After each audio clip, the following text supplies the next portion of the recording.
Cordial saludo.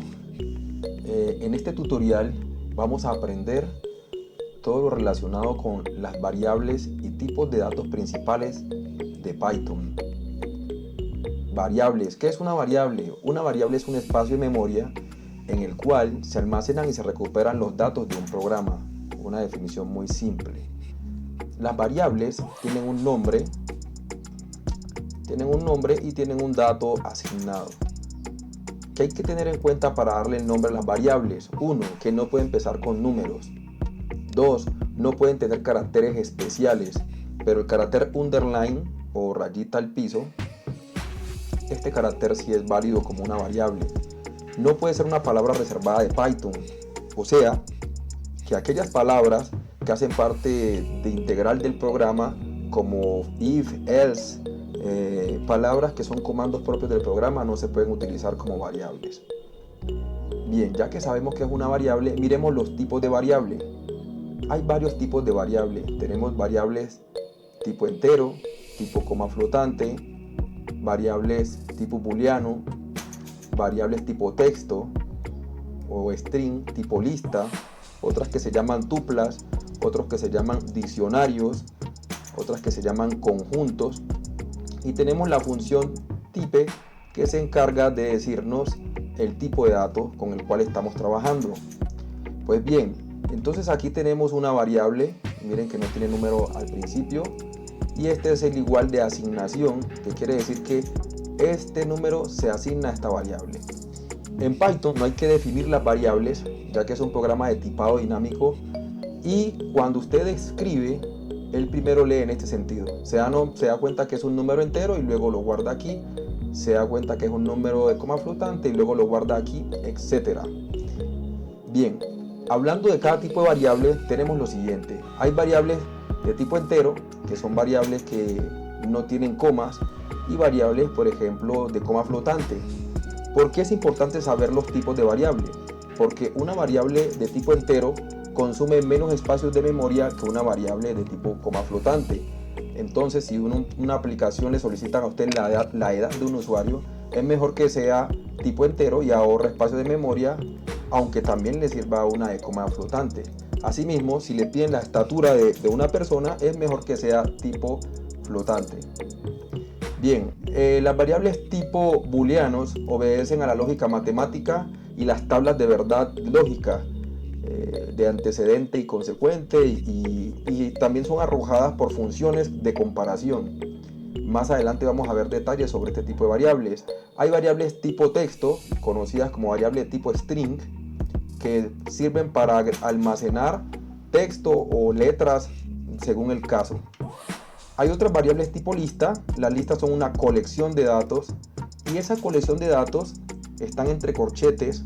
Además, cada tipo de dato de la lista está separado por comas. Pueden ser string, pueden ser flotantes, pueden ser booleanos, pueden ser enteros o puede ser otra lista, los datos que pertenezcan a una misma lista. Hay otro tipo de colección que se llaman las tuplas y tienen un comportamiento similar al de las listas, pero empiezan con paréntesis. La característica de las tuplas es que son inmutables, mientras que las listas se les puede agregar más datos o quitar más datos. Eso permite que las tuplas, al no permitir cambios de datos, almacenen menos espacio en memoria que las listas. En lo adicional, el comportamiento es similar.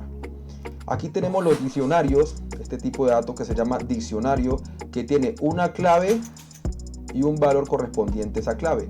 Si usted busca por nombre, le va a aparecer este. Si busca por edad, le va a aparecer el valor. Y estos que están antes de los dos puntos se llaman claves, y los que están después de los dos puntos se llaman valor. Entonces aquí hay un grupo de clave valor, otro grupo de clave valor y otro grupo de clave valor. ¿Para qué son importantes los diccionarios? Aquí hay un ejemplo. A veces son utilizados en las bases de datos no relacionales, donde este puede ser el nombre de una columna, y cuando usted llame el nombre de la columna, le van a venir todos los datos en una lista correspondiente a esa columna, donde la clave es el nombre de la columna y los datos pueden ser una lista dentro del diccionario. Aquí tenemos otro ejemplo de ciudad y le viene la lista con las ciudades. Y también hay un formato que se llama JSON, muy usualmente utilizado en las páginas web, y cuando los usuarios llenan la información llega en formato JSON, y ese formato JSON tiene diccionarios que se pueden pasar a Python.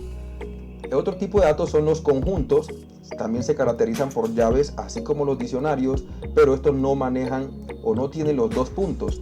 Y estos conjuntos obedecen a toda la teoría de conjuntos: unión entre conjuntos, intersección entre conjuntos, diferencia de conjuntos, etc. Bien, aquí tenemos unos datos entre paréntesis, y estos son funciones de conversión de datos. Esto permite esta función int, metiendo un dato entre paréntesis lo convierte de tipo entero, float, metiendo un dato entre paréntesis lo convierte en tipo float, y así estas funciones permiten hacer conversiones de datos entre los diferentes tipos de datos. Hay algo importante sobre los sets que lo hace muy usual, muy importante, y es que los sets o los conjuntos no admiten duplicidades. O sea que si yo tengo un caso de una lista con números repetidos, la puedo convertir a un set y se les aparecerían las duplicidades.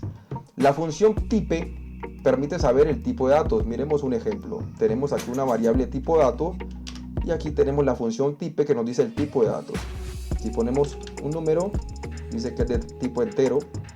Pongamos un paréntesis, 2,3,4, se da cuenta que es una tupla.